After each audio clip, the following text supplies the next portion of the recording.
दशक 5वा, समास 9वा, साधक लक्षण निरूपण। जय जय रघुवीर समर्थ, जय जय रघुवीर समर्थ, जय जय रघुवीर समर्थ। सदा सर्वदा योग तुझा घडावा, तुझे कारणी देह माझा पडावा। उपेक्षू नको गुणवंता अनंता, रघुनायका मागणे हेची आता। हनुमंतांची कुळवल्ली राममंडपा वेला गेली, श्रीराम भक्तीने फळली। राम असं बोले या नामे, शुका सारिखे पूर्ण वैराग्य जाचे। वसिष्ठा परिज्ञान योगेश्वराचे, कवी वाल्मिका सारिखा मान्य ऐसा। नमस्कार माझा सद्गुरु रामदासा, जयाचा जगी जन्म नामार्थ झाला। जयाने सदा वास नामात केला, जयाच्या मुखी सर्वदा नाम कीर्ती। नमस्कार त्या ब्रह्मचैतन्य मूर्ती, नेत्राने गुरुराजमूर्ती आपुली। मी जे धवा पाहिली, तू विष्णू शिव तूच दैवत मला।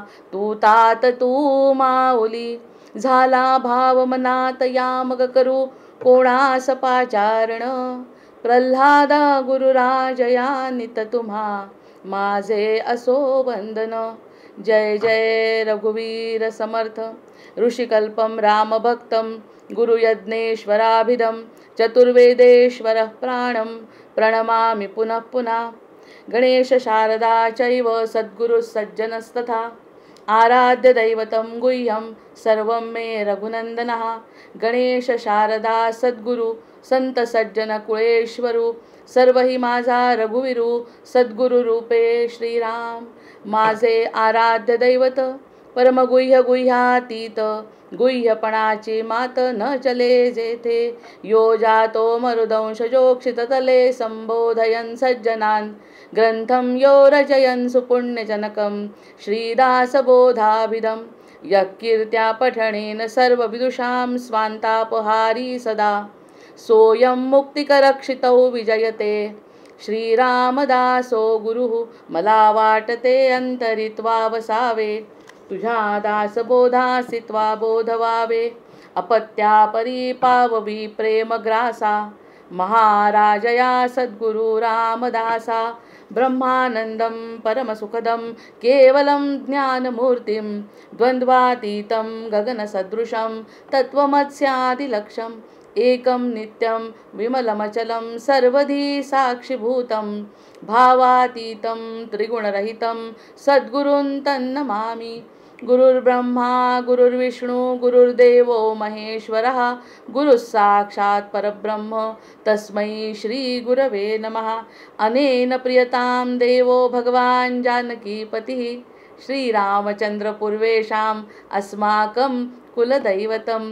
श्रोता वक्ता श्रीराम समर्थ, जय जय रघुवीर समर्थ, जय जय रघुवीर समर्थ। साधक लक्षण जे आपले सुरू आहे समास, त्यामध्ये खरंच जबाबदारी किती वाढली आहे असं वाटतंय की नाही आपल्याला। आतापर्यंत आपण करत होतो, कळून न कळता कळणं आणि कळल्यावर कळणं यामध्ये खूप फरक आहे। आणि आपल्या मनाला ना जबाबदारी घ्यायची खूप सवय आहे। एखादी गोष्ट जर त्याला पटली तर तो जबाबदारी घेतो, आणि ही आपल्याला देणगी म्हणावं लागेल। आपल्याला निसर्गदत्त देणगी आहे की आपल्याला जर आपल्या मनाला जर काही पटलं, शक्यतोवर पटतच नाही, खऱ्या गोष्टी मनाला पटतच नाहीत, हाच एक मोठी शोकांतिका आहे। पण एकदा का मनाला पटलं की ते कोणाचं काही ऐकत नाही, मग ते म्हणतं मी म्हणतात तसंच करायचं। आणि ज्याचा आनंद हृदयाला होतो, आणि ज्याचा आनंद हृदयाला झाला, त्या गोष्टी जर घडल्या तर मन शांत, म्हणजे सगळं शांत, आणि मन वृत्ती चित्त सगळं शांत। कोणत्याही गोष्टीची अपेक्षा नाही, कोणत्याही गोष्टीची अपेक्षा नाही, कोणत्याही प्रकारची भावना नाही, इच्छा नाही। आणि मन म्हणतं की आता मला याच्यात खूप आवडायला लागलंय, म्हणजे ही जबाबदारी जी एकदा का मनाने घेतली आणि आवडलं, जसं पहिल्या दिवशी सांगितलं, एकदा का मनाला आवडलं की मग तो कुणाची पर्वा करत नाही, कुणाचीही पर्वा करत नाही। मग आईनी म्हटलं झोप, अरे बाबा तुझी तब्येत बिघडेल, तू झोप, आणि रात्री झोपून जा लवकर, सकाळी उठ आणि मग अभ्यास कर। नाही नाही नाही, माझा हा अभ्यास पूर्ण झाल्याशिवाय मी झोपणार नाही, असं आपण केलेलं आहे। कारण मनाला पटलं आहे की हा जर अभ्यास केला तर मला जे उद्या गुण मिळतील त्याच्यावरती मला खूप आनंद आणि समाधान मिळणार आहे हे माहिती आहे. त्याच्यामुळे मनाने त्या गोष्टी ऐकलेल्या आपल्याला आठवतात. आपल्याला पैसा कमवायसाठी जे कष्ट आपण केले ते मनापासून केले. मनाने सांगितलं तुला दिवसभर त्रास झाला तरी चालेल, अक्षरशः सकाळी 8 वाजल्यापासून रात्री 12 वाजेपर्यंत कष्ट केले तरी मनाला काही त्रास झाला नाही. कारण त्या मनापासून जे त्रासाचं वाटत होतं ते त्रास न वाटता त्याचं जे फळ मिळत होतं त्या फळामध्ये आनंद मिळत होता. भलेही हृदय तळमळ करत होतं की बाबा रे एवढे कष्ट करू नको, एवढे कष्ट करू नको, तरी मनाचा त्रास वाटत नसल्यामुळे मनाने केल्यामुळे ते सगळे कष्ट घडले. बालपणी विद्या कमवताना ते तसं मनाने घेतलं म्हणून केलं, कष्ट पण केले. तसंच आता जर मनाला पटलं की हे सगळं केल्यानंतर जर आपल्या मनाला पटलं की हे काही खरं नाही, आपल्याला काही खरं मिळालं नाही, आणि जर त्याच्या मनाला पटलं आणि मन का इकडे वळलं की मग त्या मनाने जबाबदारी घेतली, आणि एकदा का मनाने जबाबदारी घेतली की हृदय शांत. किती मोठा आणि अंतर्मनाचा प्रवास आहे. एकदा का हा अंतर्मनाचा प्रवास समर्थांनी जे बीज सुपीक पाहिजे, कोणाचा तरी व्हिडिओ चालू आहे, जर जे काही बीज सुपीक पाहिजे, मनीषाताई व्हिडिओ बंद करा, ऑडिओ बंद करा, जे आपल्याला सुपीक जमीन पाहिजे अशी सुपीक जमीन म्हणजे मनाला शांत करणं. आणि मुळात समर्थांनी पहिली जबाबदारी ही दिली आहे. मनीषाताई ऑडिओ बंद करा. आपल्याला जी सगळ्यात मोठी जबाबदारी दिलेली आहे ती कोणती? मना सज्जना भक्ती पंथेची जावे. सुरुवातीलाच सज्जन म्हणून टाकलं. सुरुवातीला सज्जन म्हटलं की त्याला सज्जनपणा दाखवावाच लागतो. समर्थांनी जबाबदारीच टाकली आहे त्या मनावर. मग अशी सज्जनांची जबाबदारी टाकल्यानंतर ते मन जर खरंच सज्जन झालं आणि त्याला हे सगळं पटलं, आहा किती सुख आहे, आहा किती सुख आहे. कारण त्याला पटलं म्हटलं की सगळं पटलं. हृदय तर ते म्हणतच होतं. हृदयाचा गोंधळ जो झाला ना ते मनाने न ऐकण्याने झाला आहे. आता हे जर आनंदाने सांगता आलं, याची प्रस्तावनाच जर एवढी गोड झाली, मन आवरता यायला लागलं, मनाला सगळं आवडायला लागलं, आणि मनाने म्हटलं घे ओव्या आणि कर अभ्यास, आणि त्याच्यातच खूप आनंद आहे, दुसरीकडे आनंद नाही, हे मनाला पटलं. तिकडे जाण्यात अर्थ नाही, मनाला पटलं. मानसपूजा करताना आनंद आहे, मनाला पटलं. पटल्यावर तर काय, पटल्यानंतर तर इतक्या असंख्य आता आनंदाच्या संकल्पना उघड्या होतात. पटलं की नाही आता आपल्याला? सगळ्यांनी हो म्हणायचं मनातल्या मनात. आता हे नक्कीच पटलं असेल, कारण मनच तर ऐकत नाही आपलं मुळात. एकदा का मनाने ऐकलं की सगळं जग जिंकलं. इतक्या सुंदर सुंदर आपले स्वतःचे शब्द तयार होतात बोलता बोलता, कारण सगळा खेळ मनाचा आहे. हे जर सगळ्यात पहिल्यांदा सांगितलं, हो दादा धन्यवाद, हे जर आपण पहिल्यांदा सांगितलं असतं मनाला पटवा, मनाला बदलवा, ही सगळी माया आहे, पटत नाही. आता हळूहळू त्याच्या कलाकलांनी घेत आणि समर्थांच्या शब्दांवर विश्वास ठेवत, समर्थांनी सज्जन म्हटल्याबरोबर त्या सज्जनाला सज्जन आहे असं पटवलं. एखादा दुर्जन असेल, आणि दुर्जन म्हणजे थोडा मनाने वाईट असेल, आणि त्याला म्हटलं सज्जन आहे, तो हिंमत नाही करत वाईट वागायची, बिलकुल हिंमत करणार नाही, कारण त्यांनी आपल्यावर जबाबदारी टाकली. तू अतिशय उत्तम पदार्थ करते असं आईने आपल्यावर जबाबदारी टाकली की वाईट होण्याची शक्यताच नाही. इतके कष्ट घेतो तो पदार्थ चांगला जमण्यासाठी की आईने म्हटलंच पाहिजे, कारण आईने मुळातच चांगलं म्हटलेलं आहे. हा आपला स्वभाव लहानपणापासून आपण बघितला आहे. त्या फक्त स्वभावाला काय चांगलं आहे हे समर्थ कृपेने जर सांगितलं ना तर मग साधक होतो आपण. आणि ते साधक होणं म्हणजे ही सुपीक जमीन आहे फक्त. बाकी अजून उपचार सगळे व्हायचेच आहे, बी टाकायचंच आहे अजून रामनामाचं.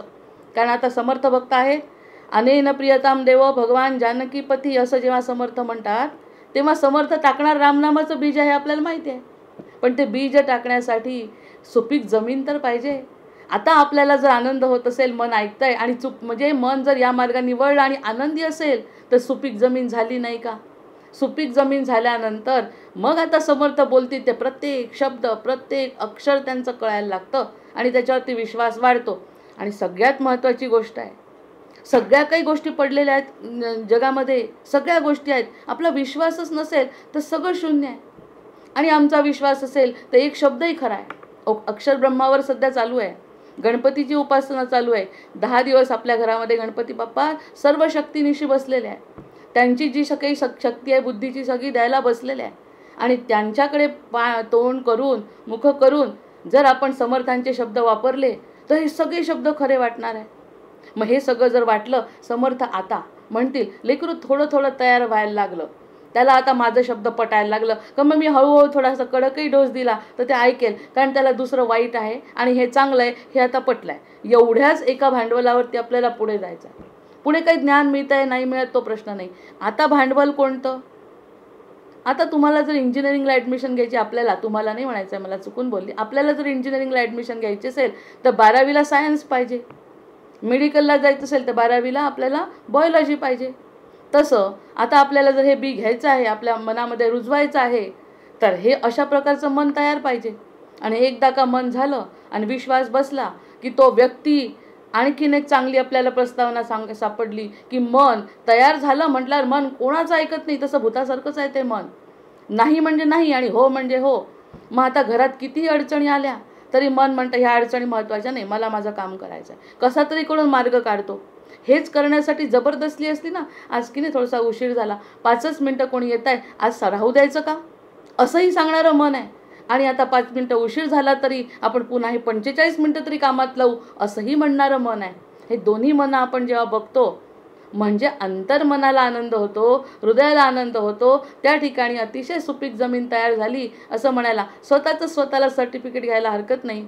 वरतून समर्थांचा आशीर्वादामुळे हे सगळं घडलं आहे. त्यामुळे समर्थांच्या चरणी नतमस्तक होतो आणि आपण आपलं प्रत्येक कार्य करचरण कृतम वा कायजम कर्मजम वा चरण, हे सगळं आपण जे काही कृती करू ती सगळी समर्थांच्या साक्षीनी करू, समर्थांसाठी करू असं म्हणत नाही. कारण समर्थांना काय अपेक्षित आहे? रामनाम. तेवढं ते म्हणतात माझ्या साक्षीनी जरी तू केलं. सुरुवातीला आज आत्ता एक व्हिडिओ पाहिला, आता आज संपणार आहे आपला हा समास. आज एक व्हिडिओ ऐकला, त्या ठिकाणी चारही बाजूला म्हणे सुरुवातीला देवांची मूर्ती लावायची, विग्रह, देवाचा मूर्तीचा विग्रह लावून ठेवायचे की पूर्वीच्या काळी, की सगळीकडे हे देवाचे जेव्हा आपण असं उठल्यावर बघितलं, अरे हा देव आहे, दक्षिणेकडे बघणारा आपला मारुती राया आहे, असं जेव्हा म्हणतो साहजिकच मनाला वाटतं असं काही करू नये आपण, चुकीच्या गोष्टी, चुकीचा विचार करू नये, कारण समोर एकदम मूर्ती दिसते. आता मूर्त्याच काढून टाकल्या, फोटोज काढून टाकले, कुणाकडे बघतो आणि मनावर मनाचं नियंत्रण तर नाहीच आहे. जे मला वाटेल ते खरं आहे, ते सज्जन मन नाही आहे. ते सज्जन मन नसल्यामुळे वाटेल ते करतं. मग वाटेल ते केल्यावरती समोर कोणताच विग्रह नाही, कुणाचा धाक नाही, कोणाची समज नाही, कुणाचं मार्गदर्शन नाही. ते मन आपलं इतस्ततः पळत असतं.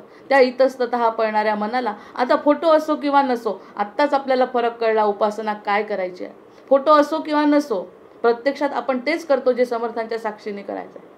मग ह्या सगळ्या गोष्टींची गोष्ट आपल्या मनामध्ये घडली की समर्थ अनुभवाचे बोल समर्थांना जास्त आवडतात. कारण ज्ञानेश्वर माऊलीसुद्धा म्हणतात की एकतरी ओवी अनुभवा, एवढं सगळं ग्रंथ भांडार तुमच्याजवळ आहे, एका शब्दाचा, एका याचा जरी तुम्हाला अनुभव खरा आला ना, तर तुम्ही त्या सगळ्या गोष्टी समजू शकता आणि समजलेलं वागले तरच तुम्हाला त्याचं फळ मिळेल. त्यामुळे समर्थ आता निश्चितच खुश असतील, निश्चितच खुश असतील की मी जे सांगतोय ते कुठेतरी पाझरतंय आणि पाझरल्याने त्या व्यक्तीला त्रास नाही होत आहे, आनंद होत आहे. उदाहरणार्थ आपण जी गोळी आणली औषधाची, जी मागच्या वेळेस सांगितलं, डॉक्टरांनी सांगितलेल्या गोळ्या आणल्या, कडू लागल्या, इतक्या कडू लागल्या, पण परिणाम दिसू लागले. जशी मी ती गोळी खाल्ली, एखाद्या 2 तासांनी किंवा एखाद्या दिवसांनी अतिशय शांत, पोट दुखत असेल तर पोट दुखत नाही, डोकं दुखत असेल तर डोकं दुखत नाही. हा गोळीचा परिणाम दिसल्यावर ती गोळी कडू जरी असली तरी मन म्हणतं ती घ्यायला पाहिजे. जे सुरुवातीला घ्यायला तयार नसती घेतली तर कसा परिणाम झाला असता.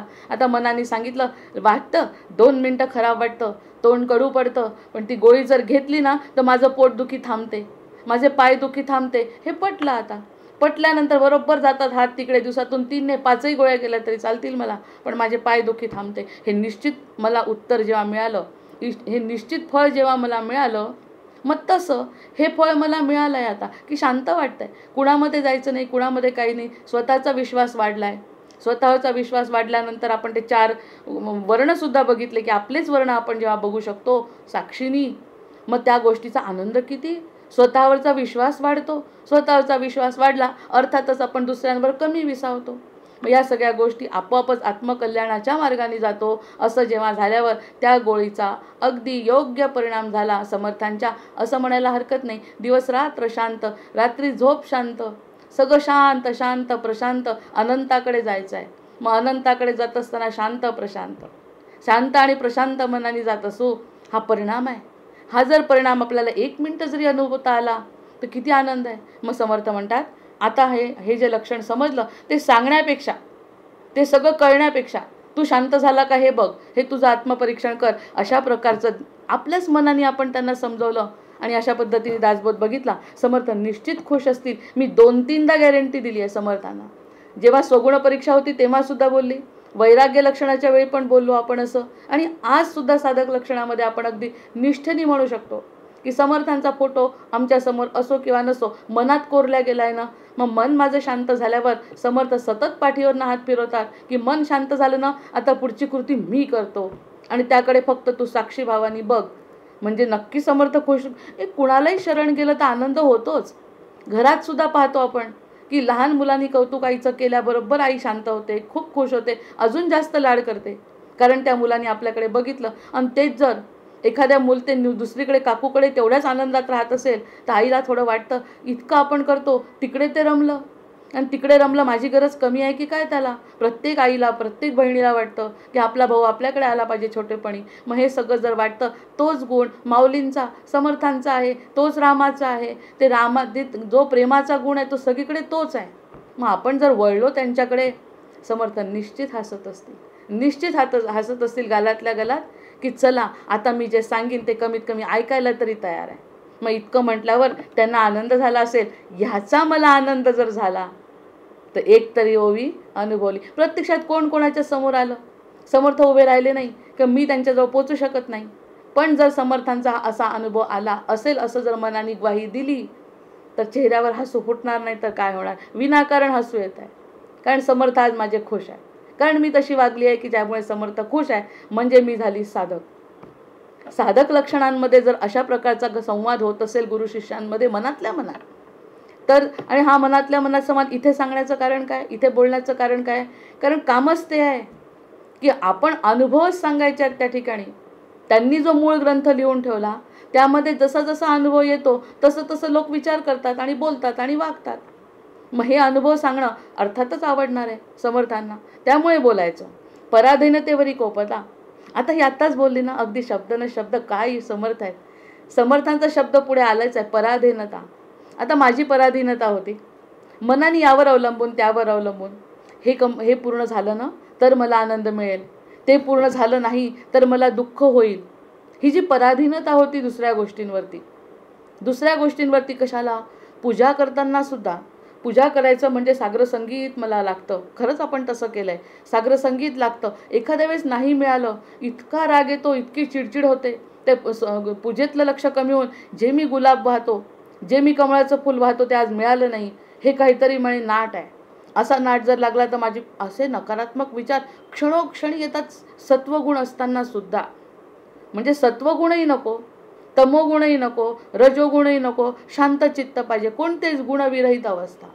जेव्हा गुणविरहित अवस्था होईल तेव्हाच कुठे पराधीनतेवर आपण अवलंबून राहणार. ते म्हणतात पराधीनतेवरी कोपला.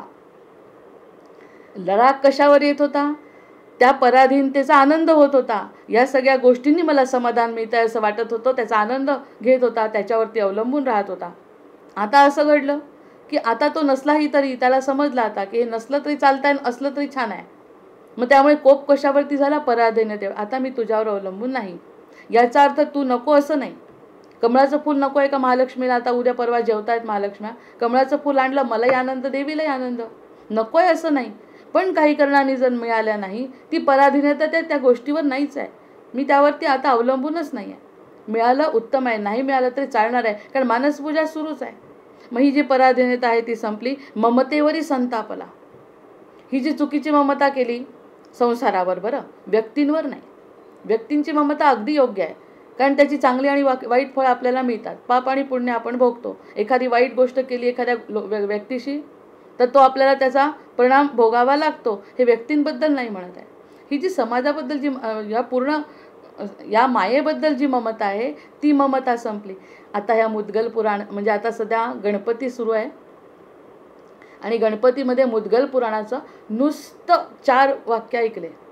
मुद्गल पुराणा वाचण्याचं आता किती वाचायचं म्हटलं तर महासागर आहे पुढे, वाचू नाही शकत. पण त्याचे फक्त 4 वाक्य ऐकले, 4 म्हणजे 8 वाक्य ऐकले त्यांचे फक्त. मुद्गल पुराण. मुद्गल म्हणजे आनंद आणि गल म्हणजे ओलांडणारा, मुद म्हणजे आनंद आणि गल म्हणजे ओलांडणारा, म्हणजे ओथंबून वाहणारा. जसा हा आपला तलाव भरतोय पाण्याने, तसा ओसंडून वाहणारा आनंद, असा मुद्गलचा अर्थ आहे.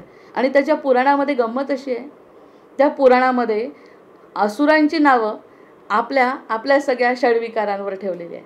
मदासूर, ममासूर, आता ममावरून आठवलं, नंतर लोभासूर. म्हणजे ह्याच्यावरून समजतं पुढे काय सांगायचं आहे त्यांना. म्हणजे आता जर थोडा असा विचार करायला लागलो, अभ्यास करायला लागलो, मुद्गल पुराणामध्ये गणेशांचं जे वर्णन आहे ते ह्यांना मारायसाठी केलेलं. आणि असुर कोणता? तर मोहासूर. असुर कोणता? मदासूर. असुर कोणता? तर ममासूर, ममत्व. हे सगळे जे क्लेश आहेत ना, त्या क्लेशांचीच नावं असुरांना आहे. मग कशासाठी असेल ते आपल्याला तर सांगायची गरज नाही आता, की आपल्यातलाच मत्सर मारणारा गणपती अवतार घेतला. आणि ते मुद्गल पुराणात सांगितलं आहे. आणि मुद्गलचा अर्थ आधी सांगितला. म्हणजे 8 गोष्टींवरूनच आपल्याला समजतं की त्या मुद्गल पुराणामध्ये काय सांगायचं असेल, की आपल्यातले 8 षड्रिपू घालवण्यासाठी भगवान गणेशाचा अवतार झाला. आणि अवतार झाल्यानंतर त्यांना मारल्यानंतर आनंद ओसंडून वाहू लागला. आता थोडक्यात म्हणजे सारांशही घेता आला पाहिजे ना आपल्याला. पूर्ण एवढं मोठ्याच्या मोठं शब्द न शब्द, कारण शब्दांची किंमत कमी करा असं समर्थांनीच पहिल्यांदा सांगितलं आहे, की शब्दांच्या पुढे काय सांगायचं ते ओळखून घ्या. म्हणजे त्यांनी नावं सांगितल्याबरोबर क्लिक झालं डोक्यामध्ये, अरे असं आहे का, वाचल्यानंतर आपण त्या दृष्टीने ऐकू शकतो, त्या दृष्टीने पाहू शकतो आणि आनंदाने ओतप्रोत होऊ शकतो. आता एवढं जरी 10 दिवसात न वाचता कळलं तरी गणपतीचीच कृपा झाली म्हणायची. थोडक्यात जरी सांगितलं कळतं का बरं? कारण हे सगळं चालू आहे ना, बीज पेरणी सारखं, सुपिकता, जमीन आपली नांगरणं चालू आहे. त्यामुळे त्यांनी हे नाव घेतल्याबरोबर असं वाटतं की बाहेर नसतात की ते असुर, ते असुर आपल्यातलेच असतात. आणि ते असुर मारायचे असतील तर आपल्यामध्येच गणेशाच्या बुद्धीचा अवतार झाला. विज्ञानमय झालो आपण. आणि त्यालाही पुन्हा सांगितलं आहे, ज्ञान आणि विज्ञानमध्ये साधं विज्ञान नाही. म्हणजे आता एक थोडंसं विषयांतर होतं आहे. आणि ज्ञान त्यांनी सांगितल्यानंतर ज्ञान मिळवण्यासाठी जी एवढी तळमळ चालली आहे, आणि त्याला विज्ञान पण शब्द समर्थांनी वापरला आहे. तर ते म्हणजे नाही, म्हणजे ज्ञान नाही. आणि शिकवतोय ज्ञानाचा गणपती. ज्ञानाच्या गणपतीजवळ जायचं आणि विज्ञान शिकायचं. हे आपलं विज्ञान नाही, सायन्स. विज्ञान म्हणजे ज्ञान समर्पण करण्याची बुद्धी. आणि तो सगळ्यांच्या परे आहे. गणपती सगळ्यांच्या पुढे आहे, म्हणजे ही बुद्धी सगळ्यांच्या पुढे न्यायची आहे. जसा तो आहे तशी बुद्धी न्यायची आहे. असं जेव्हा म्हटलं तर मग आपण आता ममतेवरी संत आपला, मग आपली ही जी बाकीच्या गोष्टी छोट्या छोट्या ममतेमध्ये जे अडकत होतो, त्या असुराला जर गणपतीने मारलं, म्हणजे मारतोच. एकदा का ज्ञान आलं की आपल्या आपोआप अज्ञान नाहीसं होतं. असा थोडा अर्थ काढत आणि आपण जर ह्या ओव्या बघितल्या, सगळीकडे तेच आहे. गणेश पुराण असो, आता पुढे देवी येतील, देवीसुद्धा ते. आता त्याचा आणखीन एक सुंदर अर्थ, की गणपतीचा रंग लाल आणि देवीचा रंग हिरवा. आता पुढे देवी येणार आहे, म्हणजे असं नाही की गणपतीच्या दिवसात फक्त गणपती बोलतोय, सगळे एकच आहे. देवीचा रंग हिरवा सांगितला आहे, गणेशाचा रंग लाल फूल, लाल रंग असं त्याला आवडतो. ते म्हणे कुठेही जा जगामध्ये, कोणत्या परदेशात जा, आणखीन कुठेही जा, लाल रंग म्हटलं की थांबायचं असतो सिग्नलवर, आणि हिरवा रंग म्हणजे सुरू व्हायचा असतो. म्हणजे आपण जेव्हा एखादी गोष्ट करतो, मशीन जर लावायची असेल तर कोणत्याही देशात जा, लाल बटन म्हणजे बंद करा आणि हिरवं बटन म्हणजे सुरू करा. हे जर युनिव्हर्सल ट्रूथ आहे, आपल्याला सगळीकडून तेच कळत आहे. मग गणपतीचा रंग लाल आहे आणि गणपतीपासूनच सगळी उत्पत्ती आहे. तर लाल म्हणजे थांबा म्हणजे जे काही करत असाल ते थांबा, त्याच्या पुढे काहीच नाही जाता येत, कारण हा थांबा आहे. आणि हिरवा रंग जो आहे तो हिरवा रंग म्हणजे सुरू करा, मिळवा. म्हणजे म्हणून देवी असली की देवी सगळंच मिळवत राहते. पैसा, ज्ञान, बुद्धी, प्रतिष्ठा, मान, सन्मान सगळं देवी देते. देण्याचं कामच आहे ना. हिरवा रंग आहे, चला पुढे. हिरवा रंग आहे, थांबू नका, चला पुढे. आणि लाल रंग लागल्याबरोबर थांबणं भाग आहे. आपण जर सिग्नलवर गेलो आणि लाल रंगावर पुढे चालू लागलो तर आपल्याला शिक्षा होते. मग ती शिक्षा ऐहिकात होते. या ठिकाणी जर आपण थांबलो नाही तर आपलं कल्याण होत नाही. म्हणजे गणपतीजवळ थांबणं आहे, प्रत्येक गोष्टीला किती किंमत आहे हे सगळं समर्थांनी आधी अनुभवलं आहे. त्यांचे फक्त शब्द अगदी ते म्हणतात 1/4 सुद्धा मी बोलू शकत नाही. अरे माझ्यासारखी अज्ञानी बाई जर या सगळ्या गोष्टींना थांबवू शकत नाही आपला स्त्रोत, तर समर्थांची काय अवस्था असेल हा आपण कल्पना करू शकतो. किती सांगायचं आहे आणि सांगता येत नाही. लिहायला किती लिहायचं आहे. 20 दशक झाले तरी त्यांना म्हणे आत्माराम लिहावाच वाटला. याचं कारण याच्यातून नसेल समजलं तर त्याच्यात सांगतो, कसंही करून सांगतो. ह्या सगळ्या गोष्टी केल्या म्हणजे मग तो ममतेवरी संतापला म्हटलं तर त्यांनी स्वतःचं सांगून दिलं की ममासुराला मी मारलाय. मग गणपतीची आराधना करताना आपल्यातला ममासूर जर मारू शकलो म्हणजे गणपतीची कृपा झाली. हा प्रत्येक ठिकाणी अनुभव घेतो आपण. एकदा का त्या मार्गावर आलं की सोडतच नाहीत समर्थ. वेगवेगळ्या पद्धतीने आपल्याला समजवायचा प्रयत्न करतात आणि मनाला शांत करतात. आणि मन शांत झालं की हृदय आनंदाने ओथंबून वाहतं, जसं मुद्गल पुराणामध्ये भगवंतांचं स्वरूप सांगितलेलं आहे. पाण्याने जसे भरतात आपले सगळीकडे अगदी सगळ्या खळखळाट पाण्यांचा, मावत नाही आहे पाणी एवढं पाणी आपण बघतो, तसा आनंद म्हणे गणेशांच्या चेहऱ्यावर सतत. कशाने कमी होत नाही. 8 प्रकारचे असुर, नावावर मी अजून वाचलं नाही पुराण, मुद्गल पुराण वाचलं नाही, पण कल्पना करू शकते. आणि कल्पनेतून तर माणूस काहीही मिळवू शकतो. आणि चांगलं जर मिळालं तर ती त्याचीच बाप्पाची कृपा म्हणायचं आणि वक्रतुंड महाकाय म्हणून त्यांना साष्टांग नमस्कार करायचा. मग दुराशेचा त्याग केला. आता जी दुराशा वाटत होती मनातली, त्या दुराशेचा मी त्याग केला. म्हणजे साधकाने खरं म्हणजे एक गोष्ट सांगायची अशी महत्त्वाची आहे, एक जर मनाला पटलं ना तर त्याच्यामागे सगळे साईड इफेक्टच आहेत चांगले. आतापर्यंत साईड इफेक्ट वाईट अर्थाने घालत होतो. एकदा मनाला हे पटलं की त्याच्या मागोमाग सगळे चांगले येतात. एकदा का मनात चांगलं आलं ना साधू संत दिसू लागतात. एकदा का मनाला चांगलं आलं ग्रंथ हातात पडू लागतात. एकदा का चांगलं मनात आलं की नको ते खावायची इच्छाच होत नाही आपोआपच. की असं वाटतं थोडंसं आज एकादशी आहे अशा पद्धतीचं वागू, तशा प्रकारचं वागू, चतुर्थी आहे आज अशा प्रकारचं वागू, अशाच लोकांशी भेटू जिथून मला खरा आनंद मिळेल. म्हणजे हे सगळे त्याचे साईड बाय साईड येतातच सगळे. आणि मग त्या मनाला असं वाटतच नाही की सिनेमा पाहत बसू, गप्पा करत बसू, संध्याकाळी खाली जाऊ आणि बाहेर उगाच, असं वाटतच नाही. म्हणजे हा त्याचा अतिशय उत्तम परिणाम मनावर झाल्यावर त्याचे आपोआप साईडचे पण गोष्टी बदलतात. एकदा मनात चांगलं यायला लागलं की त्याचं मनाची ती चौकटही वाढते, त्याचं ते सगळं वाढतं आणि जसं त्याला अपेक्षित आहे हृदयाला ते सगळं आपोआपच घडतं. मग सगळे चांगले लोक भेटतात, मग त्या चांगल्या लोकांच्या चर्चा होतात, त्या चर्चांमधून विचारांची देवाणघेवाण होते, ते झाल्यानंतर खूप आनंद मिळतो. ह्या सगळ्या गोष्टी आपोआप घडतात मनाला फक्त. म्हणून तर मनाचे श्लोक आपण म्हणतो ना रोज 5, की मनाचे श्लोक म्हटल्याने समर्थांना किती कळलं असेल आधी. ह्या एका गोष्टीने मला तर पुढे जावंच वाटत नाही. नुसतं समर्थ दिसले की त्यांच्याबद्दल असं वाटतं सगळा विचार करावा.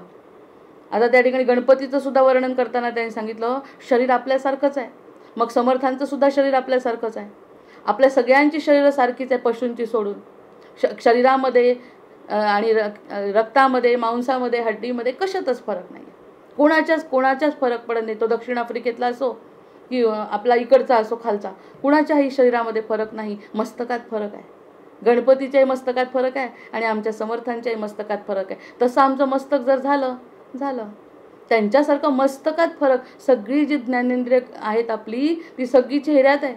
मग चेहऱ्याने चांगलं बघितलं समर्थ खुश, कानाने चांगलं ऐकलं समर्थ खुश, तोंडाने छान बोललं समर्थ खुश. म्हणजे मस्तकातला हा बदल आहे.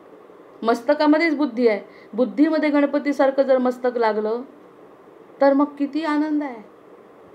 म्हणजे किती बोलावं. हे मला वाटतं हे तत्व वाढलेलं आहे वातावरणातलं. गणपती बुद्धीचं तत्व वाढल्यामुळे कदाचित बुद्धीची म्हणजे थांबतच नाही विचार न थांबल्यामुळे खळखळणारे ओढे जसे वाहतात ना तसे विचार वाहत आहेत.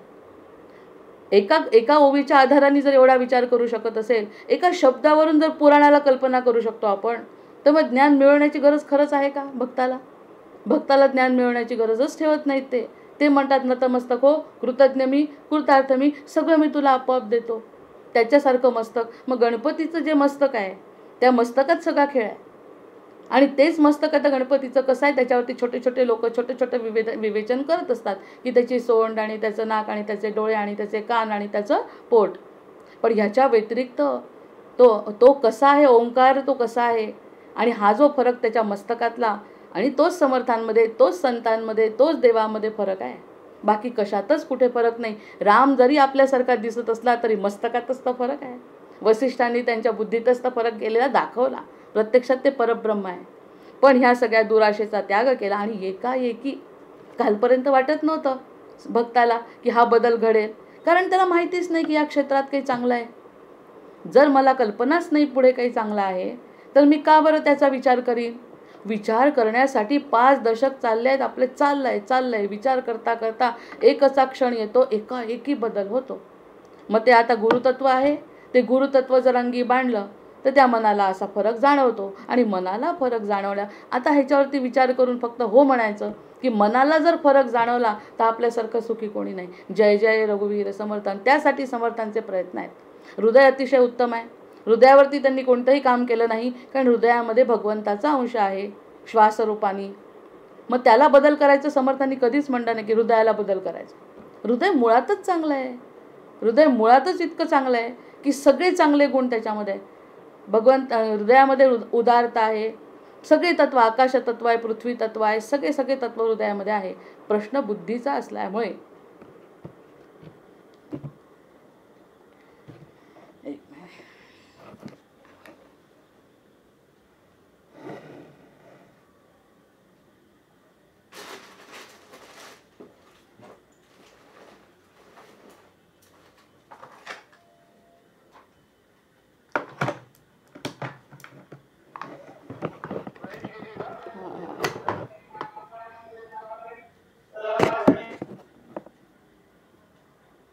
प्रश्न हा बुद्धीचा असल्यामुळे सगळा हा खेळ जो आहे तो मनाचा आहे. आणि मनाला जर शांती मिळाली, आपल्या मनाला जर शांत वाटत असेल आणि मन तसं करत असेल, तर मग त्यांनी एकाएकी बदल झाला जो आतापर्यंत अपेक्षित नव्हता. ज्यावरती आपण मागे बोललो, नवल घडावे गे माये. अशा प्रकारचं नवल जर घडलं तर तो साधक आहे. अजून आता त्यांनी साधक हा शब्द वापरलाच नाही आहे. म्हणजे आता जवळपास किती ओव्यांपासून साधके केले, 31 ओव्यांपासून 32 ओव्यां नाही 34 ओव्यांपासून या नाव साधक किंवा साधक हा शब्द न वापरता आता शेवटी त्यांनी हा शब्द वापरायला लागले. साधक न वापरता एकाएकी शब्द आलेला आहे. म्हणजे आता साधक आहे. साधकाची लक्षणं सांगत असताना त्यांनी हा एकाएकी बदल म्हणजे अर्थात साधक लक्षणांचा होतो. स्वरूपी घातले मना. आपल्या मनाला स्वरूपामध्ये ठेवलं, स्वतःच्या स्वरूपामध्ये, स्वतःला जसं आतमधून वाटतंय तशामध्ये ठेवलं. यातनेसी केली यातना. जी यातना होत होती ती यातना वाटली. जी यातना होत होती ती यातना वाटली. म्हणजे ती यातना आहे त्याचा त्रास व्हायला लागला. जी यातना वाटत होती त्याचा त्रास वाटायला लागला. हा अनुभवाचे शब्द आहेत. त्यांचे शब्दांना काय सांगायचे ते माहिती नाही. त्यांच्या शब्दांसाठी आपला अनुभव जर तावून सुलाखून पाहिला तर असं वाटतं ज्याची यातना होत होती ती यातना झाली. म्हणजे त्याच्याबद्दल आता वाटेन असं झालं. साक्षेप आणि प्रयत्न प्रतिष्ठिले. आता साक्षेप आणि दुसरी गोष्ट साक्षेप आणि प्रयत्न, त्याबरोबर नुसतं कळलं असं नाही तर त्यासोबत प्रयत्न सुद्धा केलेले आहे. नुसतं न कळता नुसतं बसून नाही राहिलं आणि त्याप्रमाणे प्रयत्न केले. आणि यत्न तो देव जाणावा. सगळं म्हणतोच आपण की यत्न केल्याशिवाय या सगळ्या गोष्टी घडणार नाही. मनाला जे पटलं त्याप्रमाणे प्रयत्न सुद्धा केले. नंतर अभ्यासाचा संग धरिला. अभ्यास कोणता?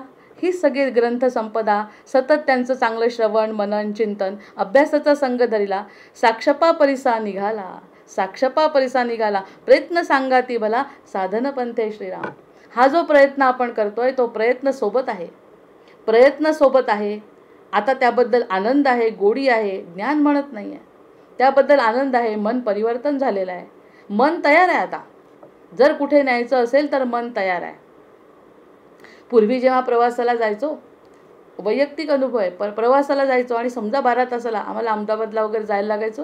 12 तासाचा प्रवास म्हटलं ना की पहिल्यांदा कपाळावर आठ्या. इतका तास प्रवास, कंटाळा येतो. आणि या सगळ्या गोष्टींनी सुरुवात. जायचं म्हटलं की मला जायचं नाही.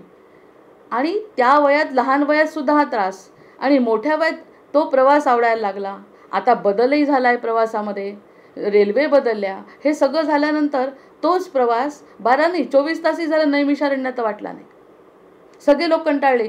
24 तास तुम्ही अयोध्येसाठी बसता, नैमिषारण्यासाठी बसता. जे लहानपणी तरुण माणसाला त्रास होत होता ज्या गोष्टीचा, ते 24 तास बसून त्रास कसा होत नाही?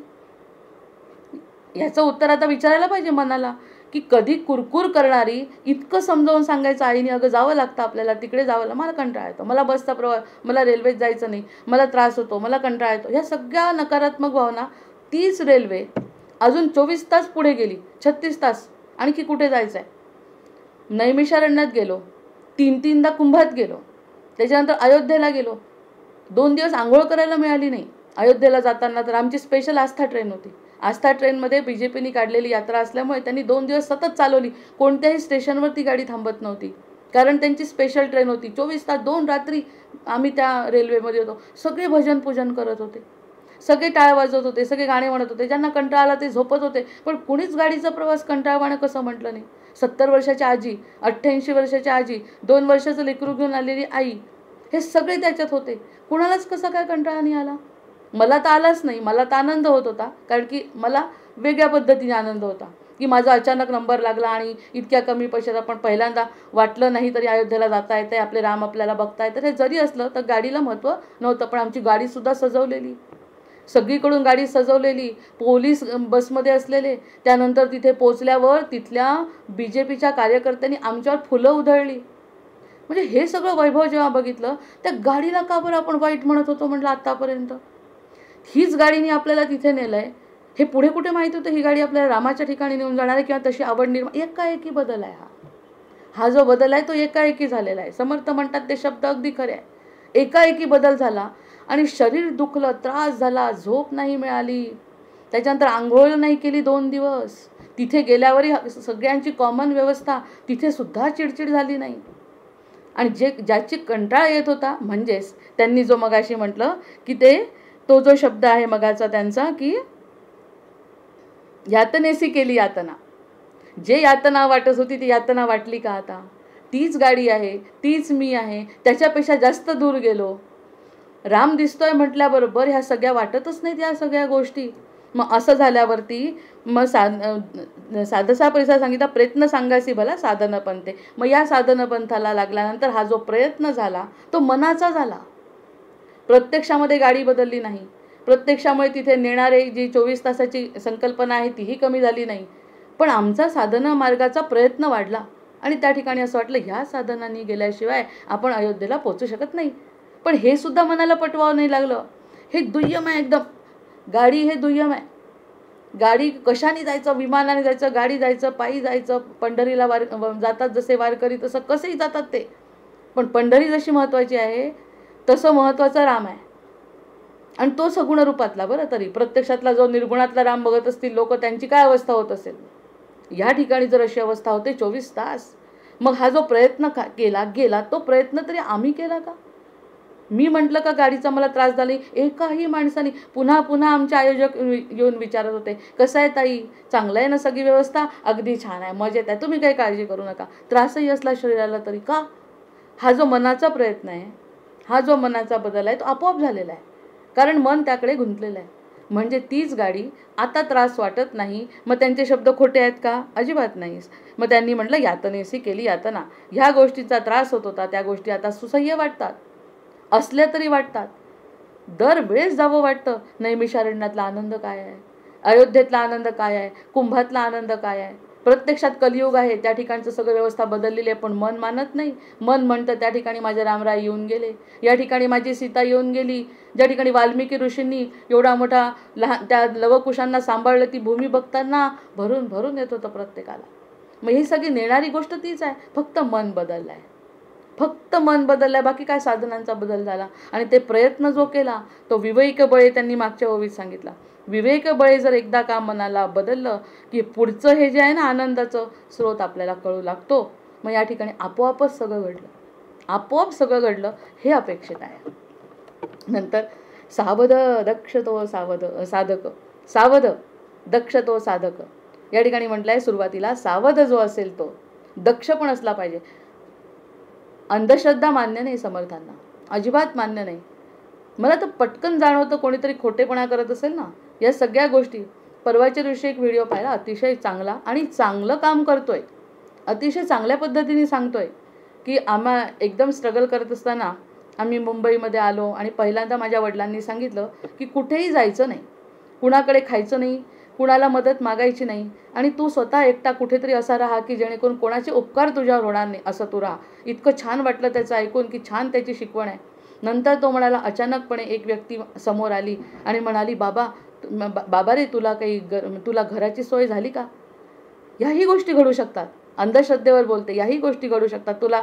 मग त्यांनी सांगितलं, हो मला, तुम्हाला कसं कळलं वगैरे, या सगळ्या अंतर्मनाच्या गोष्टी घडल्या. आणि त्यांनी सांगितलं, चल तुला एका ठिकाणी खोली देतो. हा श्रद्धाळू असेल, स्वामी समर्थांचा भक्त आहे, त्यामुळे त्याला सांगितलं या ठिकाणी आजींकडे चल, तिथे तुला खोली देतो. मग त्या आजींकडे गेल्यावर आजी म्हणाले, अरे अचानकच आत्ताच एक व्यक्ती सोडून गेलाय, तू तिथे राहू शकतो, इतके इतके पैसे आणि तू आत्ता दिले तरी चालतील, नाही नसतील तुझ्याजवळ, तुझा 1 महिन्याचा पगार झाल्यानंतर दे. म्हणजे या सगळ्या घटना कशा घडल्या की समर्थ कृपेने घडल्या, असं त्याचं म्हणणं आहे. मला अतिशय पटल्या. तोपर्यंत तो अगदी पटला. आणि समर्थ भक्त आहे आणि समर्थांचे विचार लहानपणापासून भिनलेले आहेत. इथपर्यंत मला डोळ्यात पाणी येईपर्यंत तो व्हिडिओ पाहिला. किती लेकरू चांगलं आहे म्हटलं, ज्याच्यावरती समर्थांची कृपा आहे त्याला अनुभव आला, असा प्रत्येकांना येवो असं म्हटलं. आणि त्यानंतर पुढचा एकच शब्द तो असा बोलला की ज्यामुळे तो व्हिडिओ मी पुन्हा पाहणार नाही म्हटलं. त्याचे कोणतेच व्हिडिओ पुन्हा पाहणार नाही. त्यांनी सांगितलं की ते आजोबा जे होते मला ओळख करून देणारे, ते आजोबा गायब झाले. म्हणजे गायब जर झाले, हे जर तुझी संकल्पना आहे, एक तर ती सांगायला नको, तुझा स्वतःचा अनुभव आहे. गायब वगैरे होणे जर झाले असते, एवढे पोचलेले आपण नाही, हे स्पष्ट कल्पना करायला. अजूनपर्यंत समर्थ दिसतात म्हणजे ही मनाची कल्पना आहे, प्रत्यक्षात कुणाला दिसत नाही. आणि दिसले तो त्यांचा वैयक्तिक प्रश्न आहे. मग त्यांनी गायब झाले जेव्हा म्हटलं, मग एक प्रश्न त्याच्याकडे कमेंटमध्ये म्हटलं, गायब जर झाले तर ते आजी त्यांचं सांगणार नाही का ते आजोबा कुठून आले होते? कारण त्या आजींना जर ओळख करून दिली आणि जो गायब झाला तर आजींना विचारू नाही शकत की आजोबा कुठे गेलेत. ह्या सगळ्या भांपक कल्पना मला पटत नाही. म्हणजे अशी अंधश्रद्धा पाळणारी आम्ही नाही. तुझ्या बाबतीत चांगला प्रसंग घडला, तुला समर्थांनी मदत केली, अगदी मान्य आहे. कारण अशा काहीतरी अतर्क घटना कधी कधी घडतात. मैंने मेरे स्वामी को मेरे लिए लढते देखाय, मी स्वतःच म्हणते. पण या सगळ्या गोष्टी गायब होणे आणि ती व्यक्ती समोर येणे, या सगळ्या भंपक कल्पना आहे, अंधश्रद्धा आहे. अंधश्रद्धा म्हणून सावध असलं पाहिजे, दक्ष असलं पाहिजे. समर्थ फार कडक आहेत. समर्थ चमत्कार करतच नाही. आणि जे केले असतील ना त्याच्यावरती पण 2-3 चमत्कार त्यांचे मोठे त्यांच्या जीवनातले आहेत, ते चमत्कार सांगत असताना ते म्हणतात की ते त्याच्या नशिबात होतं म्हणून मी करू शकलो, अन्यथा त्याच्या नशिबात नसेल तर मी हा चमत्कार करू शकलो नसतो. एवढे स्पष्ट बोलतात समर्थ की तो त्याच्या नशिबाचा भाग होता, मी त्या ठिकाणी भेटावं, मी निमित्त झालं आणि तो जिवंत झाला, हे सगळं त्याच्या नशिबाचा भाग आहे. त्याचं मागच्या जन्मीचं काहीतरी राहिलं होतं काम करायचं, म्हणून तो जन्माला आला, पुन्हा जिवंत झाला, अन्यथा मी काही करत नाही. मी चमत्कारांवर विश्वास ठेवत नाही. चमत्कार हाच आहे की एकाएकी जो बदल झाला, रामराय जाणवायला लागले, हा बाकी मोठा बदल आहे. असे गायब वगैरे होणारे समर्थांना मान्य नाही. त्यामुळे सावध दक्ष आणि सावध दक्ष तो साधक. साधक असेल तो सावध असेल, प्रत्येक क्षणी पाय जपून टाकेल. आणि दक्ष असेल तो चुकीच्या गोष्टी करणार नाही, चुकीच्या गोष्टी बोलणार नाही. मी सुरुवातीला पण म्हटलं होतं, सत्यम वद, फक्त सत्य बोलणार. आणि अतर्क्य ज्या गोष्टी घडतात ना, एखाद्या वेळेस घडतात ना, त्यावरती चर्चा करणार नाही. त्या अनुभवाने ओळखतील लोक कदाचित की हा गोष्ट घडलेली आहे, पण त्या अनुभवाने त्यांच्या बुद्धीने स्वतःहून कोणीही चमत्कारांवर बोलणार नाही. जर समर्थ भक्त असेल तर कुणीही समर्थ भक्त बघा, रामदासी परंपरेमध्ये चमत्कार मान्य नाही. आमच्या महाराज स्वतः प्रत्यक्ष रामाचा अवतार हनुमंताचा अवतार म्हणायचे, त्यांनी स्वतःला कधीही असं म्हटलं नाही. मग ह्या सगळ्या गोष्टी ज्या अतर्क्य भंपक आहे त्याच्यापासूनही सावध राहायला पाहिजे. पैसे घेणं देणं, खोटे कामं करणं, अंधश्रद्धा पसवणं समर्थांना अजिबात मान्य नाही. जो विवेकाने वागतो, ज्याचा विवेक जागृत आहे, तोच फक्त समर्थ भक्त होऊ शकतो. कारण विवेक आणि वैराग्य या 2च गोष्टी फक्त, त्याच्यावरच तर पाया आहे समर्थ संप्रदायाचा, विवेक. आणि मग सावध दक्ष तो साधक. जो साधक असेल तो सावध आणि दक्ष असलाच पाहिजे. त्याचं कधीही पतन होता कामा नये. किती कठीण प्रसंग येतात कधी कधी साधकांवर सुद्धा, आपण बघितलेले आहेत साधकांवर आलेले कठीण प्रसंग. पण म्हटलंय ना, हनुमंत आमची कुळवली, आणि म्हटलंय कोसळूनही पडो हे आकाश. आकाश जरी कोसळून पडलं तरी समर्थ भक्त डळमळत नाहीत. समर्थ भक्त डळमळत नाहीत. म्हणजे ही एवढा मोठा कॉन्फिडन्स आहे. मग हा जो आहे तो सावध दक्ष तो साधक. पाहे नित्य अनित्य विवेक, एकदा पाहून चालणार नाही. सतत सतत सतत नित्य आहे अनित्य काय, नित्य काय अनित्य काय, खरं काय खोटं काय. मी पहिल्यांदाच म्हटलं, सत्य बोलायचं, सत्य विचार करायचा, सत्याच्याच मार्गाने जायचं. खोटं, मला असं वाटलं, असं बोलायला जेव्हा लागतात ना, हे नर्मदा परिक्रमेत जाणारे मला वाटतं इतके कमी लोक खरे साधक असतील. बाकीचा सगळा सावळा गोंधळ आहे. परवाच्या दिवशी म्हणजे बघा, मनातल्या शंका जेव्हा जशा येतात ना, असं दिसलं एका व्यक्तीने मला, आता अनुभव सांगायला पाहिजे कारण त्याला पुष्टी देणारेच अनुभव आहेत. एकाने मला सांगितलं की रक्षाबंधनाला, ती कोणती गिरणार ना, नाही, पिठापुरमला जायचं, रक्षाबंधनाला तिथे राखी बांधणं सगळ्यात महत्त्वाचं आहे. हे 6 महिन्यापूर्वी मला सांगितलं की त्या गुरु महाराजांना रक्षाबंधनाला कोणता तरी त्यांचा प्रसंग आहे जीवनातला, चरित्रातला, त्या ठिकाणी सगळेजण जातात. आणि माझ्या मनाला इतकी तळमळ की त्यांनी सांगितलं होतं तिथे जायचं राखीला, पण आपलं काही जमलं नाही पौर्णिमेच्या दिवशी. पण मला सारखं वाईट वाटत होतं. आणि 8 दिवसामध्ये संस्थानाकडून व्हिडिओ आला, इथला गोंधळ पाहिला, जे घरी राहिले भक्त ते सुखी आहेत, ते भक्त भाग्यवान आहे, त्यांची राखी आमच्या श्रीपाद श्रीवल्लभांना मान्य आहे, तुम्ही पाहून घ्या व्हिडिओ. आमच्या श्रीपाद श्रीवल्लभ संस्थानातर्फे सांगण्यात येत आहे की ती जे आले नाहीत त्यांची राखी आमच्यापर्यंत पोचली, जे आले त्यांना श्रीपाद वल्लभांनी हाकलून लावलंय. 1-1 लाख रुपयाचा दंड झालेला आहे.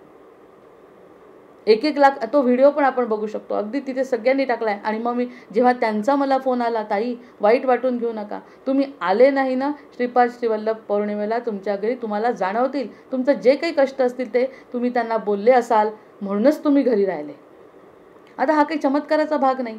अंतर्मनाला वाटलं वाईट, त्याचं निराकरण सुद्धा ताबडतोब 8 दिवसामध्ये व्हिडिओनी केलं. समर्थ त्याची सुद्धा काळजी घेतात. वाईट वाटत असेल ना शांत करतात, आनंद होत असेल तर घेऊ दे, मग निघून जातात. आनंद होत असेल भक्ताला निघून जातात. पण जर कोणता कष्ट असेल, समस्या असेल तर ते काहीतरी व्हिडिओच्या स्वरूपात, याला आकाशवाणी म्हणायला हरकत नाही, आकाशवाणीच्या स्वरूपात कोणता तरी संकेत देतात.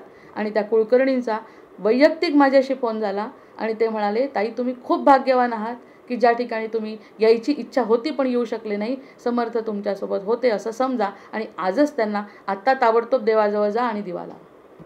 अजून काय समर्थांनी आपल्याला संकेत द्यायला पाहिजे. पण सावध दक्ष तो साधक. मग ते कान टवकारून ऐकलं, ते काय सांगतायत, आपलं जाणं झालं नाही. आणि ते जे आहेत ना त्याचे ते अध्यक्ष आहेत, म्हणजे व्यवस्थापकांनी असं बोलणं, तो व्हिडिओ प्रत्येकाने बघावा. जे आले त्यांना इतका त्रास झालाय म्हणे. खरं तर देव कोणी आल्यानंतर त्रास देतो का हो? देऊच शकत नाही देव त्रास. पण त्या प्रत्येकाला 1-1 लाख रुपयाचा दंड, पकडलं, काय काय झाला गोंधळ, निघून गेले लोक.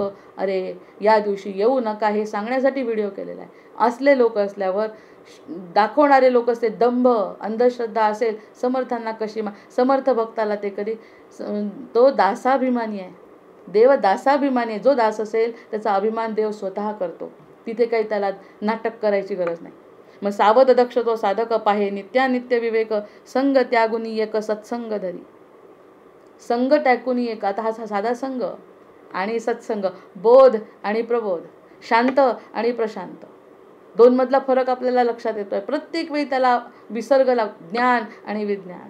आताच बोललो, ज्ञान मिळालं, विज्ञान म्हणजे वी म्हणजे नाही. आमच्या विदर्भाबद्दल म्हणतायत आणि वी आणि दर्भ.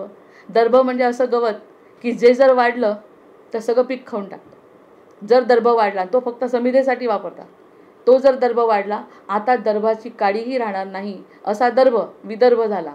आणि असा प्रांत सुपीक झाला. विदर्भ हा सुपीक झाला, असा अर्थ आहे त्या विदर्भाचा. असे सगळे शब्द जेव्हा कळायला लागले, ज्ञान नाही विज्ञान, ज्ञानाकडे असलेला ओढा विज्ञानाकडे आला. नंतर शांत असलेला जीव प्रशांत झाला, संग करण्याच्या ऐवजी सत्संग करू लागला. हे सगळे शब्द आपोआप उलगडू लागले. हे जर उलगडणं कोणामुळे शक्य आहे? समर्थांमुळे. हा चमत्कार आहे. आता ह्याला चमत्कारच म्हणायला पाहिजे. कसं कळायला लागलं? इथपर्यंत बोला, पण ते आले समोर माझ्याजवळ आणि ते मला समजून आणि गायब झाले. ह्याला थारा नाही. कारण इतकं आपण पवित्र नाही, इतके आपण नाही. जे प्रल्हादासाठी नरसिंह अवतार झाला हे खोटं नाही, पण आपण तसे नाही ना.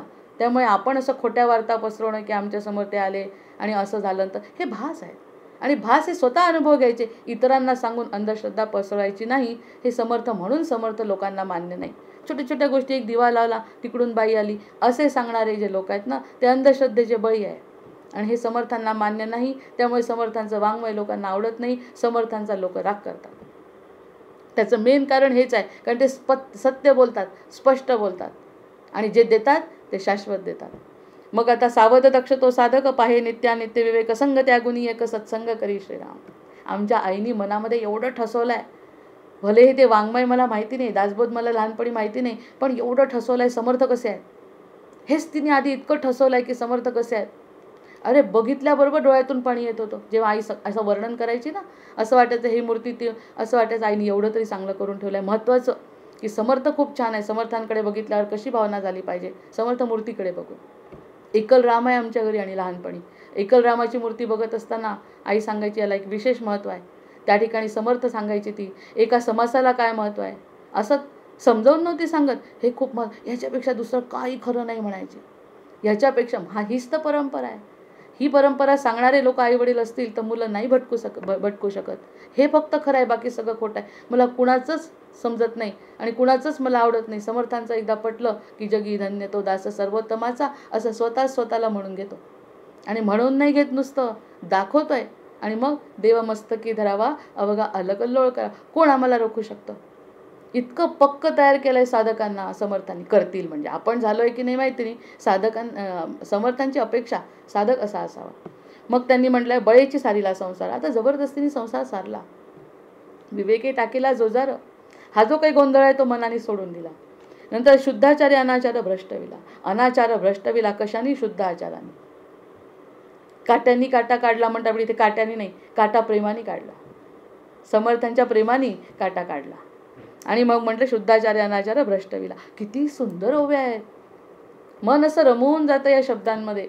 आणि इतर वेळी रमत नाही. पुन्हा हाही एक जागेचा, आपल्या लोकांचा, देण्याघेण्याचा, सभेचं स्तवन केलंय. सभा म्हणजे आपण जे आता इमॅजिन करतोय समोर एकमेकांशी जो, त्याचा सुद्धा परिणाम आहे. तुमची सुद्धा ऊर्जा येत असते. या ऊर्जेतून ह्या सगळ्या गोष्टी ज्या काही घडतात ते इथे बसल्यावरच घडतात. हा शुद्ध आचारामुळे आम्ही हा सगळ्या गोष्टी करल्या भ्रष्टविला. विसरला, आळसाचा आळस केला. मगासारखंच आहे. ज्याचा आळस आपण करत होतो, नव्हतो करत, त्याचा आळस केला. नंतर सावध नाही दुष्टित झाला, दुष्टितपणा असे. सावध नाही दुष्टित झाला, जे काही खोटं होतं त्या दुष्टितपणाचा विरोध करू लागला, असा तो साधक आहे. नंतर आता असं हे बोलणे. आज 52 झाले. मी आज वेळेत लक्षात ठेवलाय आणि संपलं सुद्धा. आज विशेष विवेचन असून सुद्धा आज आपला समास या ठिकाणी बहुतेक संपतोय. आता असो हे बोलणे. समर्थ म्हणतात किती चर्चा केली.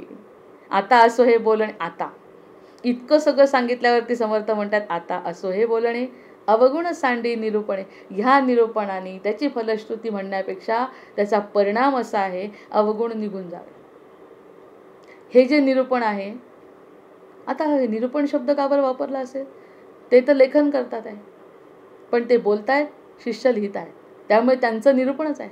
समर्थांचं निरूपण शिष्य अगदी फास्ट. तेव्हा कुठे शॉर्ट हँड वगैरे नव्हतं. शॉर्ट हँड जरी नसलं तरी समर्थ बोलतायत आणि शिष्य लिहितोय. म्हणजे काय, शिवथर घळीचा फोटो आमच्या एका तरुण मित्रांनी पाठवला. इतका तरुण आहे, चितळेमध्ये काम करतो आणि अगदी 8:55 झाले आणि त्यांनी शिवथर घळीचा फोटो पाठवला. ताई मला विशेष वाटतंय, तुम्हाला पाठवा. पाहिल्यावर म्हटलं चला निरूपणाला सुरुवात करायला. अगदी स्पष्ट संकेत मिळाला. म्हणजे कोण कुठून काय पाठवतंय की समजत नाही. आणि मग त्यांनी म्हटलं अवगुण सांडी निरूपणे, तो सावध ऐसा येणेप्रमाणे बुजावा. आणि जो सावध आहे अशा प्रकारचा त्याचा आदर करावा. बळेची अवघा त्याग की जे म्हणून साधक बोली जे आता सिद्ध तो आणि जे पुढील समास वापरे. असं जर झाल्यानंतर, असं जर साधक असेल तर पुढे होणार आहे सिद्ध. जो पुढचा सिद्ध आहे ते ऐकून घ्यायचं. सिद्धावस्था आणि सिद्ध हे काही आपली सध्याची अवस्था नाही. आणि आपण सध्या आता सुरुवात झाली या मार्गाला. ते काय काय सांगतात ज्ञान ते घ्यायचं आणि ते ऐकायचं. आता ते येथे संशय उठला. या ठिकाणी जर संशय उठला, निस्पृह तोची साधक झाला. जो निस्पृह आहे तोच साधक झाला. मग कोण साधक आहे? जे बरबटलेत मायेने ते साधक होऊ शकतात का? अजिबात नाही. हा विवेक आणि हा सगळा त्याग न घडे संसारिकाला, तरी तो साधक नव्हे की. संसाराचा जर त्याग तो मनाने करू शकत नसेल.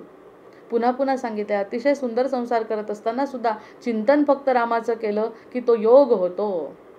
संसार न सोडता योग होतो. असं जर त्यांनी म्हटलं, त्याग न घडे संसाराकरिता तो संसारिकाला, तरी तो साधक नव्हे की. ऐसे श्रोत्यांचे उत्तर याचे कैसे प्रत्युत्तर, पुढले समासी तत्पर होऊ नये का. तो म्हणतात येथे संशय उठला, निस्पृह तोची साधक झाला, त्याग न घडे संसारिकाला, तरी तो साधक नव्हे की. आता श्रोत्याचं जे उत्तर आहे त्याचे कसे प्रत्युत्तर द्यावे, पुढचं काय आहे त्याचं काय प्रत्युत्तर द्यावे, त्यावर काय उत्तर देऊ. पुढले समासी तत्पर राहा. पुढच्या समासामध्ये तत्पर राहा म्हणतात की जे मी पुढे कसं सुचत असेल ना लिहायला, म्हणजे अगदी व्यवस्थित, अगदी शिड्या चढवत स्वतः असा खाली येणं, हे सगळं ज्यांना ज्ञान आहे त्यांनी अगदी खालच्या पातळीवर मूर्ख लक्षणं सांगणं, संसाराची लक्षणं सांगणं, अविवेकी लोकांची लक्षणं सांगणं, अविद्येची लक्षणं सांगणं किती कठीण आहे. मी जेव्हा शिकवायची 8वी 9वी 10वी याच्या पुढे 8वी 9वी 10वी 12वी BA आणि MA असं जर शिकवायचं माझं क्षेत्र आहे, 8वी 9वी म्हणजे हायस्कूलपासून शिकवणं सुरू आहे, अगदी तोच प्रसंग आहे. 8वी 9वी 10वी 11वी 12वी BA MA आणि कॉम्पिटेटिव्ह एक्झाम म्हणजे सगळं वरचं वरचं वरचं. जर कोणी मला म्हटलं 6वीची मुलगी आली शेजारची, 6वीत आहे 5वीत आहे 4थीत आहे, शिकवता का ताई? थोडंसं तुम्ही तर एवढे शिक्षिक आहे चांगलं, याचं मला लहानांचं घेता येत नाही, मला यांचं काही माहितीच नाही, यांना कोणत्या पद्धतीने शिकवायचं ते मला माहिती नाही. मी सर्वसाधारण या ज्ञानाबद्दल, जे ज्ञान या ज्ञानावर अवलंबून आहे. 6वीला मी शिकलेली नसेल का की 8वीचं मला शिकवता येत आहे म्हणजे 6वीचं येत नाही का? पण नाही ना सांगू शकत, इतक्या लहान लेकराला नाही सांगू शकत मी. माझा प्रश्न आहे, मला काहीतरी बेसिक आयडियाज त्यांच्या क्लिअर असल्याशिवाय मी बोलूच शकत नाही. इतकं बेसिक ई नाही शिकवू शकत मी. ते तुम्ही आधी शिकवा. तिला म्हटलं 5 वर्ष थांब, 8वीला बाकी मी घेते. 8वीपासून जे काय करायचं ते सगळं मला माहिती आहे. 8वीच्या खालचं मला खरंच घेता येत नाही, मी स्पष्ट सांगायचे सगळ्यांना. हे जेव्हा सांगत असताना आता असं वाटतं, स्वतः सर्वज्ञ समर्थ आपल्याला पहिलीतल्या लेकराला शिकवत आहे. कसं शक्य आहे? ही बुद्धी कशी वळत असेल? इतक्या खालच्या पातळीवर की त्यांची पातळी असूच शकत नाही, कोणत्याच जन्मी नाही. म्हणून तर ते समर्थ झाले. कोणत्याही जन्मी अशी पातळी नसताना मूर्ख लक्षणं सांगतायत, संसाराची लक्षणं सांगतायत. किती त्यांची लवचिक बुद्धी असली पाहिजे आणि किती प्रेमाची आस असली पाहिजे, यावरती आता थांबलंच पाहिजे. इति श्री दासबोधे गुरु शिष्य संवादे साधक लक्षण निरूपण नाम समासन नवम श्रीराम. जय जय रघुवीर समर्थ. 4 ओवी वाजते आणि थांबते. मागे बोलिला सांसारिक त्यागे विणनवे की साधक, ऐका हो याचा विवेक ऐसा असे श्रीराम. सन्मार्ग तो जीवी धरणे, अनमार्गाचा त्याग करणे, संसारिका त्याग येणे प्रकारे ऐसा श्रीराम. कुबुद्धी त्यागे विण काही, सुबुद्धी लागणार नाही, संसारिका त्याग पाही ऐसा असे श्रीराम. प्रपंची वीट मानिला, मने विषये त्याग केला, तरीच पुढे अवलंबिला परमार्थ मार्ग श्रीराम. त्याग घडे अभावाचा, त्याग घडे संशयाचा, त्याग घडे अज्ञानाचा, शनै शनै श्रीराम. जय जय रघुवीर समर्थ. जय जय रघुवीर समर्थ. जय जय रघुवीर समर्थ.